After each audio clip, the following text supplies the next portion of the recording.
Hello everybody. Hi, it's Emma Langton here, take two.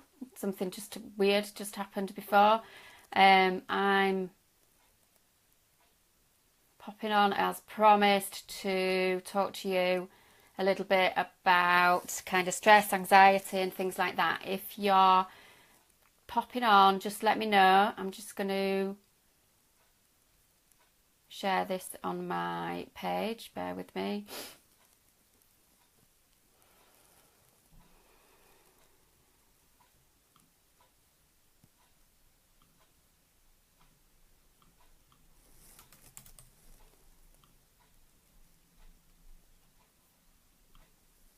I'll just post that on there. If you're on here now, just come on and say hello to me. Hello.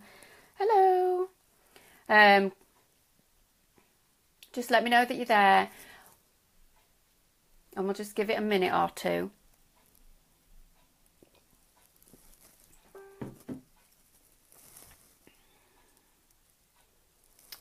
So that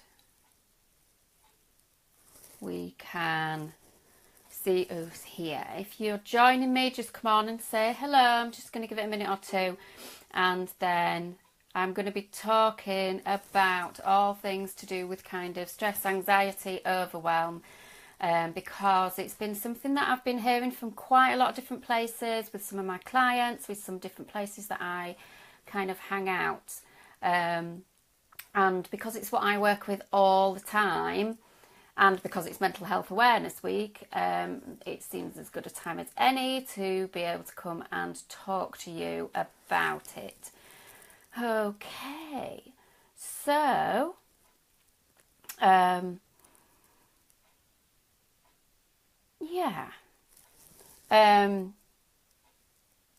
so Mental Health Awareness Week. Why is it? What is it that's going on? Why do we do this? Oh, hi Rebecca, it's lovely. If anybody else is joining, just come along and say hi. I'm not sure if I'm getting all the notifications, but I will say hi, and I want to try and be able to answer any questions as well that you might get to. So, what is mental health? We're talking a lot about mental health. The Royals are even talking about mental health. We're talking a lot about mental health at the moment, and it's kind of a big topic. That like button's not working. Hi Deb, hi Em. So that mental health is kind of a bit of a big topic at the moment, but I'm not sure if everybody's really quite clear about what it is. And without kind of stating the obvious, it's basically about whatever on earth is blooming going on in your head. And there can be an awful lot of different things going on in our heads. And, having stressors or having anxiety or having fears, worries, is all about your mental health. And there's quite a big stigma about it, There's all this, don't talk about the war, and that we still hang on to all of that with how many. I mean, my daughter's doing about the damn war in history. She's doing a history GCSE, and she's learning about the war. Yet we've still got this stigma going on that, we don't talk about the war, we don't talk about feelings, we don't talk about this and that. Hi, Alicia, thank you for joining. So we've got this kind of stigma around quite a lot, that we don't talk about mental health, we don't talk about how we're feeling, and we don't share with other people about how we're feeling either, which means that people keep it to themselves, they kind of bottle it all up, and then it gets to the point where it overflows, really. So an analogy that I use quite a lot with the people that I work with, whether that's in my hypnotherapy business or in my coaching business, underlying all of that with everybody that I work with is about the kind of stress and anxiety things. And the analogy that I use with everybody is that we've got like an emotional bucket. We've got this emotional container, if you like, in our heads, in our bodies. And we can fill up this emotional bucket with any type of emotion, so the good stuff and the not so good stuff, okay? But if we keep filling up this emotional bucket with the negativity, with the stresses, with the frustrations, with the worries, with the things that we're keeping to ourselves, then that bucket's going to get full, okay? The things that help drain this crap out of our bucket are the good stuff. You know, so spending time with friends, laughing, relaxing, exercise, good amount of sleep, things like that. That's the good stuff. And that's what helps to drain out this emotional bucket. If we keep filling up this bucket, this emotional bucket with negativity, then it's going to get full up. And when it's full, and then we're still putting stuff in it, it's going to overflow. And it's going to overflow much more quickly than it used to. So I talk to people that go, but I used to be able to cope with this. But I don't understand why I can't manage this anymore. Or that we've, a lot of people that I talk to, we've gone into business. Okay, but we go into business and we sit and we work from home like I am now. So we lose some of that sort of social contact. We lose some of that office environment. You know, offices are getting smaller. So that people don't even, we used to work in teams in offices. When I was corporate, I worked in this team and we had a pretty seriously challenging boss. But you know what? We could stick together because we had that team. So that when he was out of the office or the door was shut, we could sit there and go, bloody hell, he's in the right mood today. Or da-da-da-da-da. Or God, I can't believe he's asking for this, that and the next thing. And we did a little moan and an offload. And we talked to each other and somebody else would go, oh yeah, he said this to me and da-da-da. And we had that teamwork and we had that support and we had the camaraderie as well. And we also had a pub underneath the building, but not that I'm saying that drink is an option. But then we went and we offloaded from the day as well. Well, from the week, actually. We did only go on a Friday. But we offloaded from the day. Even the people that I work with in corporate and these kind of senior managers and things like that, because there's so much more remotely now, even their teams around them are getting smaller. My husband works and there's hardly anybody. He works in an office in an open floor, but there's hardly any of his team around him. They're all over the country. So we don't have that contact. We don't have physical contact. Oh, that sounds a bit icky. We don't have face-to-face contact. We don't have teamy contact around us. Okay? So when we work, and even people that work in corporate work from home, I used to some of the time. So whether you're in business or whether you're in your own business and working from home, we don't have that social contact. And folks, we are social mammals. Yes, Deb says, sometimes working from home is a kind of lonely thing. It is. Companies love it. They love it when people say, or usually, they love it when people say they're going to be a home worker. Do you know why? Because they don't get up and go to the kitchen and then spend time chatting. Companies know this. So they get much more productivity out of people. Right? They get much more work out of people because people get their head down and they're not distracted. They haven't got somebody popping along to say, can I just ask you about? They get much more productivity by people working from home. And then, a big group of people that I work with, other kind of online entrepreneurs, there's coaches and mentors and things like that. And we're all sat in our offices at home. And we're not getting the interruptions and we're not getting that contact with people. We are social mammals. We come from, whatever you want to say, in blooming evolution, we come from caveman times or whatever. We are social mammals. We lived in tribes. We are meant to be together. And then we've got this society, this expectation, this way of living and functioning and working, and where we don't have that social. Okay? So, that's one of the things that is not that helpful in today's world. And that's why you may have been able to cope with it and now you can't. So going back to that emotional bucket, if your emotional bucket is full up, the things that are coming in now are kind of sitting at the top and they're just going to keep spilling over. So what we need to do is to know what fills up our bucket. We need to know what works for us to empty that bucket. And it's going to be different for different people.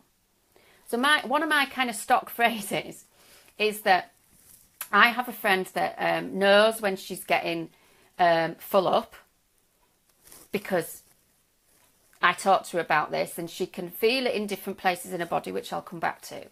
She knows when she's getting full up. And then she says, I need to go for a run. I need to run. Okay? Now, I run a bath. Okay? I do not put on my trainers and go for a run. That is not the thing that does it for me. That is not the thing that helps me to kind of offload, drain out this bucket. Right? So, you need to find what it is that fills up this bucket and what works for you. So some of us, if we know whether we're an introvert or an extrovert, we might be a mixture of the two.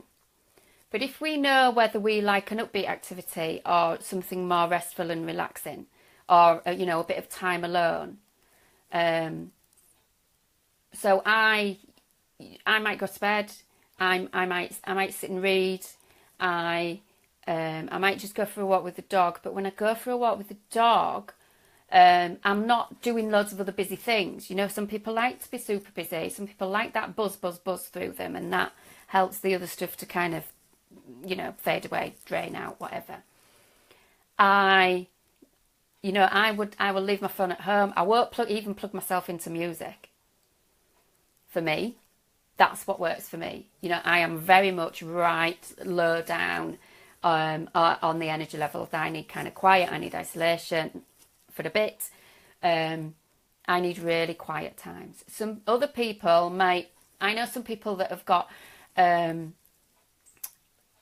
like a calm down list on their playlist, but it starts, and they leave the house and they march. And it starts with really upbeat music that's really like, and really banging it out, and they pace it out, and they sort of match out their feelings, and they've got this music in their ears that's got a heavy beat, and it's sort of filling them with vibration. So they're like really got loads of stuff happening, okay? And they need that. But this music list then comes down in the kind of beat, and to something that's a bit more kind of relaxing and soothing.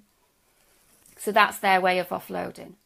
You've got other people that just do loads of crying and snotty crying, and that's fine. But you know what? If you could catch it before that, it kind of feels better. And it's not really nice when we've got all that snotty crying, and because we're drained and we have headache, and then we have a sore face, and that's quite. It kind of wrecks you when we just let that go. And I do that at times, okay? But if we can recognise when these feelings come up in our bodies, when we recognise when this bucket is beginning to get full up, and we work out what we can do about it, then we can help to empty that bucket, okay? Alicia, what can you do when what calms you down isn't available? Good question. When you begin to work at this, you can begin to find different things, or you can learn some new things that can help you to calm you down. But when you know whether it's something upbeat or whether it's something calming, whether it's an interaction or whether it's pulling away, then you can build a kind of tool bag, if you like. You can build a list of resources. Oh, Alicia, I see. Right, so my calm down activity is walking my dogs, and unfortunately they're in Italy and I don't live there anymore. Ah, really tough. Really tough. Okay.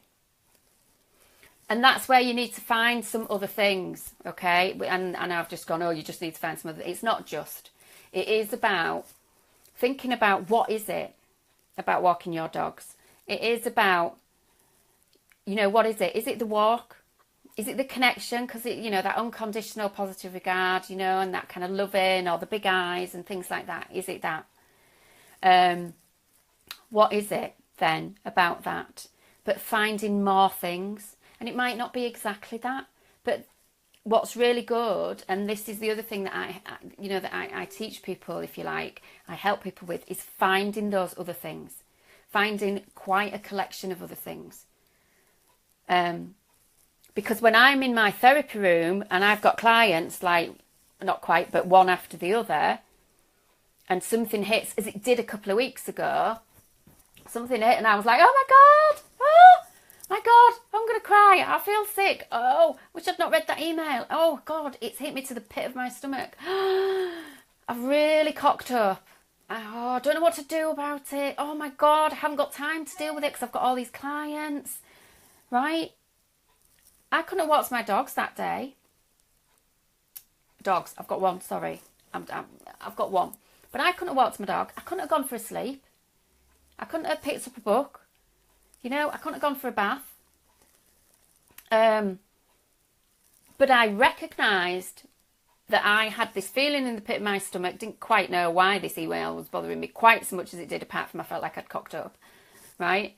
And I knew that I was going to be able to find that space in the next day. I didn't have it that day, and I knew that I was going home, I was doing tea, and I was straight back out again. And, right, I don't have time to deal with this today, but I need to deal with it really soon. And where can I find the space? Where can I find the space to do the offload, or to deal with, or to sort out, to give me the headspace to do the things that I need? I hope that makes sense. But it's finding so that you've got quite a big collection of different things. So I've just listed some of mine there, the walk, the bath, the sleep, reading a book, listening to my self-hypnosis CDs and things like that. So that's a little bit of some of my collection of things that I do. So it's building that collection. So Alicia, can you go for the walk and notice the surroundings, notice the things in nature? Even if you're on a pavement in the middle of the street, notice the little things. Look for bright colours. Use all your senses. Look for bright colours. Look for little sounds like birds tweeting. Look for like little new growth that you can get on the trees and things like now. It's about building up a collection of things that you know are going to help you offload. So it's committing to sorting out. Yes, even if we don't have to handle it at that precise time. Absolutely. So the next thing that I do with people is teach them how to notice when it's coming up. Now, yes, that email that I had a couple of weeks ago, it just hit me. Right? And then I was like, kind of, oh God, and why am I like this? But it really just pulled the rug from under me, But because I've put in the work and I have worked with my mindset about how I feel about myself and things like that, then I know, right, I've got space or I create space, and then I need to do. And the doing might be different for different situations, okay? If it's about everyday stuff that's building up, I'm busy in my work, and I am busy, and I'm really grateful that I'm busy.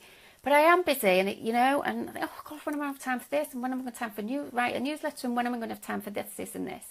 So it's recognising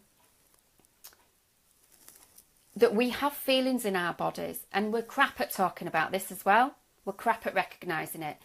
When we were little, we weren't given, I'm not sure, I think they do it a little bit better now. Hi Kathy, lovely to join. When we were little, we weren't taught about what those feelings were in our bodies, apart from maybe, oh, you're tired when you see them. Oh, you're tired. Oh, you're hungry. We weren't taught about feeling jealous, about feeling guilty, about feeling scared. And we don't recognise some of those feelings in our bodies. We do, though, as the British, even Northern Europe population, we do talk about having feelings in our bodies. We just don't own them. So we talk about, oh, that's a weight off my mind. Oh, that's a weight off my shoulders, and things like that. So if you hear yourself talking about that, you can then begin to go, oh, hang on a minute. You begin to notice the tension in your shoulders, the stiffness in your neck. We say about somebody being a pain in the neck or a pain in the backside or something else. We talk about having feelings in our bodies. In general conversation, stop and recognise it. Get to know your body. Get to know when you've got tension in your shoulders. Get to know when your neck's being a bit stiff, your back's stiff, because that's us kind of going around going, oh my God. Okay? And we hold that tension in. I get shoulder tension big style. I kind of almost want to go, good! Not good that you get shoulder tension. Good that you recognise it. So then I'd be saying, right, when does it come up? What sort of things are you doing that shoulder tension builds up? Okay? And whilst you're working on beginning to recognise that and beginning to figure those things out, what are you going to do to release the shoulder tension? Okay? Bath, relaxation, walking, exercise, any sort of movement really. The first thing I do is teach people to shrug, because you're moving it, you're loosening it. Neck rolls, all those things that you do in exercises or whatever, that you can sit and shrug and begin to release it. No, it's not helped by sitting at a desk, Kathy.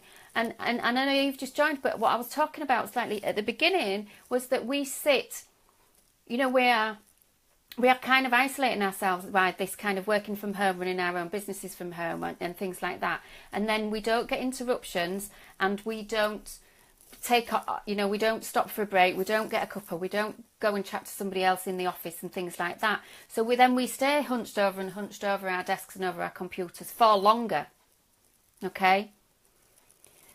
So it's good that you recognise where you get the feelings in your body. Is it a churning in your stomach? Is it a heaviness in your chest?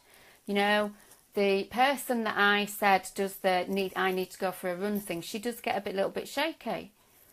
So she knows it. She can feel it coming up. She can take the time to have a look and go, right, what is it that's been going on? Because we've worked together. Oh, right, it's that. Okay?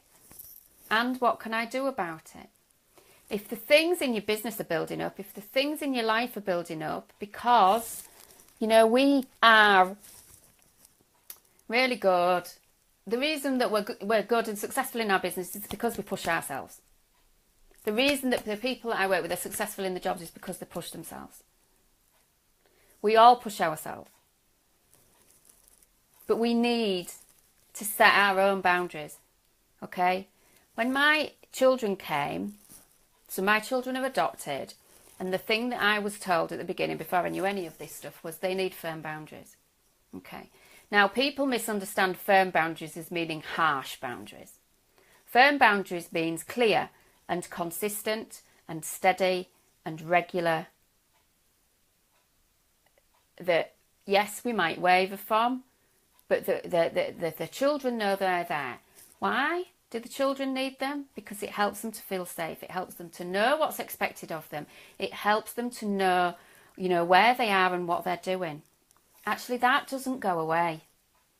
There's a big news flash. It doesn't go away. We still need firm boundaries. We all need them, no matter what age we're at. We need boundaries. We need routine. We need to know what to expect within reason, not in a bit of an OCD, total control freak, manic thing. But we need those boundaries, and we need to know what to expect. So we set it at home with our getting up and our breakfast and our lunch and our meals. We have routine, and it shifts. But we have day, we have night. It's boundaries, it's routine. We have the seasons, and they change. But do you know what? They flow through a bit, sort of. It was really warm yesterday. It's a bit chilly. It's chillier today. But, you know, these seasons that we have through the year in the world around us, we're supposed to kind of weave our way through with gradual bits of shift. It's not always quite working, but you get what I mean. Okay? Boundaries keep us safe. They're not just for children. So boundaries keep us safe. They keep us knowing what we need to expect. But they also keep our families knowing what's expected. They keep our children knowing what's expected. They keep our businesses knowing what's expected. They keep our customers knowing what's expected. They keep our colleagues, if we're in an office, knowing what's expected when we set boundaries. I find boundary setting very difficult because life tends to require a lot of flexibility at work. And you've no kids to keep you in a routine. Okay. But you have that determination to keep going in your business. You have that determination, you know, and that foresight to know that that flexibility is needed and to know what you need to do and when you need to do it. And yes, some of it's needing pushing. So you do have an ability to set some boundaries and even have the flexibility in it. You know, when I set the boundaries with the children, there was still an element of flexibility in it. You know, they didn't get an ice cream every single day, but they did get an ice cream some days. So there was a flexibility, if you see what I mean. They did get fed every single day, but they didn't get the same meal every single day. If you see what I mean, Deb? So there's differences in what those boundaries are. It's not about it being strict and harsh. It's about knowing that I need to do this by then. I need to do this on this day. I need to have, I don't know, your post scheduled. You need your diary straight. You need to sort out your accounts and your payments. And then what do you need to do with your clients, with your customers, with your, you know, wherever you are. Okay? So they don't need to be absolutely firm, set in stone, and you've only got this tiny window. You know, they can have that degree of flexibility in it. But within that, we can set those boundaries for the people that we work with. So that we say, oh, bye, Kathy, thanks for joining. We can say to people what it is that we expect. You know, if they're kind of sending messages to us going, can you just tell me this? Can you just tell me that? We can set those boundaries and say, I'll get on a call with you, here's my diary, or that we just only answer in daytime, that we don't answer at weekends and things like that. Okay, so if you're really good at setting boundaries with your clients but just not with yourself, what is it? What is it that makes it difficult for you? What is it that stops you setting those boundaries? Okay, have a look at that. What is it that makes it that you can prioritise your clients and not yourself? That's a kind of, feels like a harsh question, but that's something that kind of needs to be, you need to have a look at. You need to have a think about. Do some bits of kind of personal work on that and have a little think about it. Okay? So, just to recap, we have an emotional bucket. If that bucket gets filled with positive and negatives, if we recognise when that bucket is getting full, either with the feelings in our body, with the thoughts going around in our head, with that feeling of kind of frustration, with kind of negativity, with feeling overloaded, with kind of getting a bit like, oh my God, stuff, okay, recognise it. Then what do we need? What helps us? What do we need? And some of it is about things we do ourselves, but we need to then also talk to people. We need to socialise with people. When we talk to people, so somebody dropped me a question about, I feel like I get left to do everything. Okay? And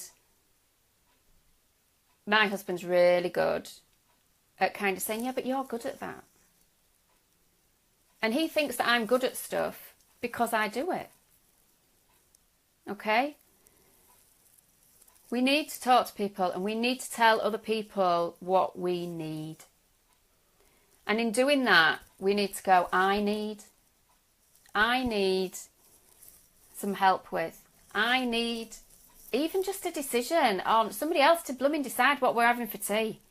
You know, that's one less thing that you need to think about, one less thing that you need to worry about. Okay. I have blogged in the past about how I will sometimes say to my husband, right, the ironing's really piling up and there's this and there's this and there's this. I need some help with this. What would you like to do? Do you know, if he does the ironing, it's great, kind of. But I can't watch him because he looks like he's doing it back to front, upside down and inside out somehow. Okay? The result's fine, but I can't watch him do it. So sometimes we have to let go of some of that stuff. Let other people do it. It doesn't matter how well it's done. It's better than not done at all. Okay? Or it's better than it just staying on your to-do list. Okay? Now that's not going to apply, you know, a not very good job is better than not done at all. It's not going to apply in your business necessarily, but there are areas that you can have it apply. Do you see what I mean? And you make your choices. You know, is the ironing good enough? Is somebody going to cook tea? Are you going to get a takeaway? In our house, when we get a takeaway, somebody else decides. I go, haven't done tea. It's takeaway night. You're deciding what it is. I don't even have to decide. I don't have to sort it out. I don't ring it up. I don't order it. I don't collect it. I just eat it. Do you see? So somebody else decides that. So this kind of stress and overwhelm is not just about how it affects you in your work, you personally in your work, and then it's your responsibility to sort it out. It's about looking at things as a whole as well and picking out the bits and pieces that are things that you need to do and things that you can have other people do and things that you can leave. Okay, so some of the things I've already sort of indicated. One of the things that I leave is the ironing sometimes until it piles up. Other people will go, I never bother ironing. Don't know what your problem is. That's why we're all different. And that's absolutely fine for them to do that. But that's why we're all different. And then we recognise what it is for us. So when that person is that's left to do everything, then we have to go, actually, I need.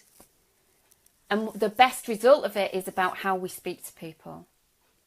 So if we sit down with somebody at work or clients or people that we're outsourcing to, colleagues in the office, if we go, actually, I need, rather than you never do anything, right? Because that's very accusatory. And I've just wagged my finger anyway, so it is a bit like that, isn't it? If we go, actually, I need, you know, somebody can't argue with that. Well, some people can, but you're still saying I need rather than you never do. So it's the language that we use with other people.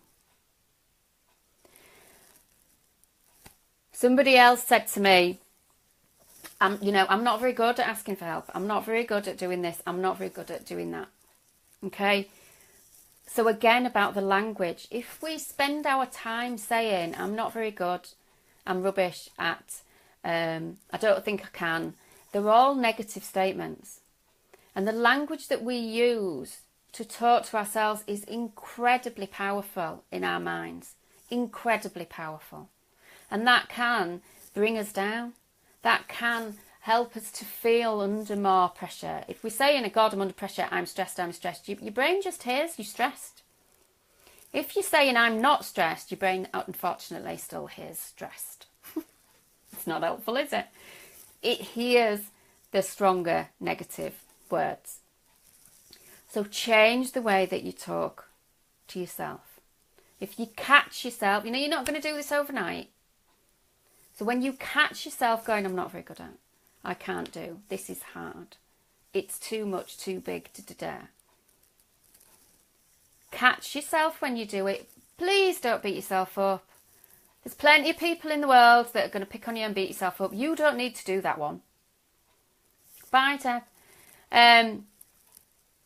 Catch yourself when you're doing that and change that phrasing around. Change some of that stuff into something more positive. Okay? The way that we speak to ourselves is really powerful. Really powerful. Okay. And it takes practice. It takes practice. Okay? So communication is key. I find it really hard to express myself in a not aggressive way to dear people. Unfortunately, that's the way I grew up. Okay, yeah, it's really hard. We learn to speak from the people around us. We learn the words. We learn that there's a ball and a pen and a book from the people around us. And we learn how we communicate from other people around us. But you know what? We've learned a whole load of other things as well. And if we've learned one thing, we can learn another thing. So we can learn to change the way that we speak. Yes, we'll have to recognise those feelings that I talked about. Recognise what feeling comes up when you're trying to have a conversation with somebody. Recognise what's going on, how you feel when you're in those times when you're going to have a conversation with somebody that feels a bit confrontational or a bit tricky, or, that you need to be more forceful with. That was how it was with that boss that I mentioned at the beginning. Recognise what's going on. How does it make you feel? And what is it that's going on? Is it, is it kind of triggering something? Is it pulling up something from the past? How do you feel? Because when you recognise that, then you can do something about it. And it is all still practice. It's all practice. Okay? And there are ways that we can talk to people. And again, one of them can be much more about I need. And when we say I need, it's very hard actually to say I need in an aggressive way. And if we take a deep breath first and we kind of do some shoulder shrugs or whatever and just bring that body down and then begin to speak, rather than tense up and sit up and sort of push forward. Because that brings, you could hear the change in my voice when I did that. That brings a change about in the tone of voice as well. So that you can just bring things back down a little bit. And it takes practice. It absolutely takes practice. Okay? If you find that somebody's a bit confrontational, or that you are, or that you're in those sorts of situations, the other thing that can be really helpful to get a kind of better result when you're speaking to people is to go into a bit of what I call a sing-song voice. Okay? So when I'm getting my teen up on a morning, who really doesn't want to get up, I get my teen up on a morning and she can just grunt and groan and oh my God stuff. Okay? So if I go, darling, it's time to get up. Are you not up yet? Oh God. Okay? If I go, hey, hi lovey, I'm really sorry to get you up. So I've gone into a higher pitched sing-songy voice and I don't get the grunts. Okay? I don't get much else, but I definitely don't get the grunts. And that starts the day better. So you can change the words that you say and change the tone of your voice into think of sing-songy voice. All right? Okay. One of the other things that somebody did put in a question to me separately was that they feel under so much pressure. And this was kind of the point. This was what I was hearing about and why I wanted to do this video. And I want to just say that we need to keep this in perspective. You're welcome. Right. I want to keep this in perspective. Facebook, my lovely vessel and tool for talking to you today, Facebook's intention is that everything on here is positive. Everything on here is positive. So what they want is everybody to share, hey, here's what my son did. He got an award. And hey, here's my family having a lovely time. Hey, here's me in my super slim bikini. Hey, here's me. Okay? Facebook wants it to be positive. So then what do we see?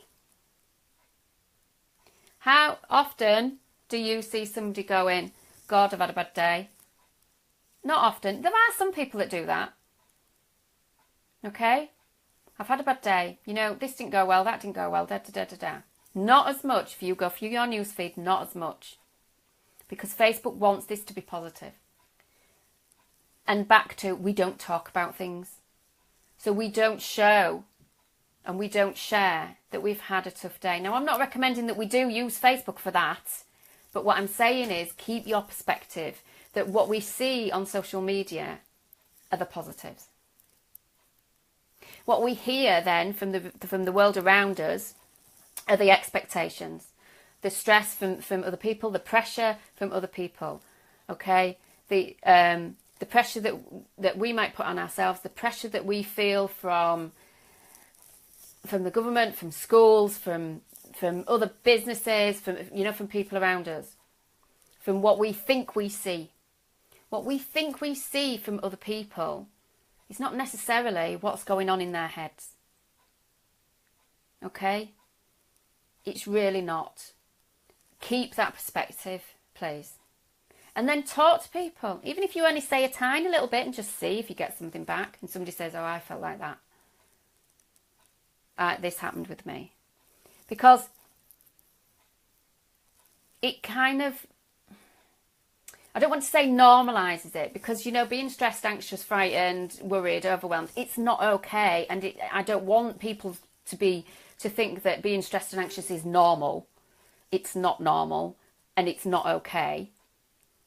It's very common with a lot of people, but I don't want it to be normal.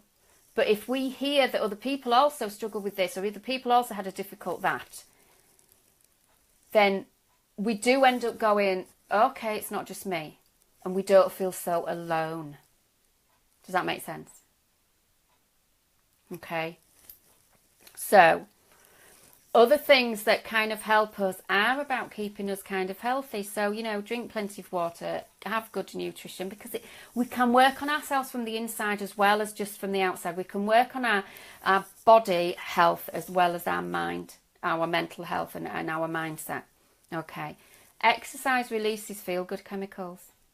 So even if it's a walk down the street, if it's playing with a pet, if it's spending time with people, it's releasing feel-good chemicals. Our bodies do so many different things, like, hormonally and chemically, that we just don't even realise happen.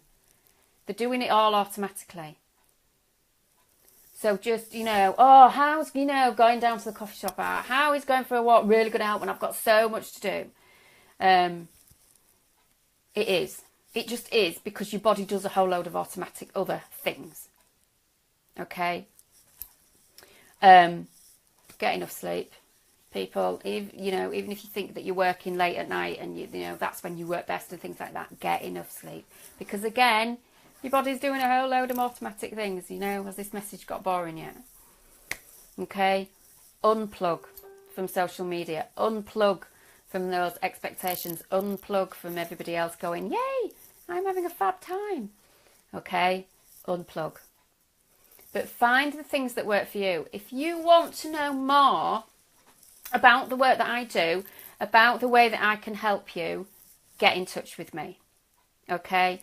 I quite often do, I've got some spaces for some free breakthrough calls to find the bit that is your thing. I do coach people, so I'm kind of quite known in York for my hypnotherapy, which is generally face-to-face, but I do coach people online with, over Skype, telephone, whatever. We can find the things that trigger you if you're not able to. We can find the things that are going to help you offload, empty out, reduce some of that pressure in that bucket of yours, that emotional bucket. We can help you with things that are going to be able to put things in a bit better perspective, if you see what I mean. We can help you with de-stressing techniques and mindset and the way that you talk to yourself, which is huge. And if there are big triggers in there and there are big things in there that cause a problem, then yeah, I can help with that as well. Okay? Please. I mean, I do absolutely love my job, and people maybe get sick of me going on about it when I'm not actually doing the work stuff, but please, I don't want people to feel that much under pressure and so rubbish that you're just alone and feeling like you're just not capable of doing the things that you think you were set out to do. That was me when my children came, and I had social workers telling me it was, the way that their struggles were my fault. You know, my eldest was 5 when she came to me. She's got a pretty strong view of the world, but apparently a couple of months living with me, and that's the reason that she's like she is. You know, that just gets me swearing. But I listened to that for a while until I then decided to go, sod this. I'm not putting up with this. Something in me says I don't believe that. And I don't want other people to believe that you know, that we're stressed, that we can't do it, that nobody else feels like this. You know, I don't want other people to feel like that. I'm passionate about it. Okay? So I really hope that all of that has helped. Thank you to everybody that's joined and asked questions. Anybody catching up on the replay and you've got any more questions, put it in the comments. I'll come back and keep checking. If you don't want to put it in the comments, then drop me a message, and that's fine too, and I'll come back with things, or I'll maybe do another video, and I'll really try to help you. If you want to talk to me further about working with me, get in touch with me too. And I really appreciate everyone for joining. If you're coming back and catching the replay, give me some likes, thumbs up, tell me if this resonates with you. Tell me which bits are helpful. Thanks, Alicia. Thank you for joining. I hope that's helped with some of your questions. It's been lovely to talk to you, and I'm going to go and get some lunch now before my next call. You have a fab day, everybody. Bye for now.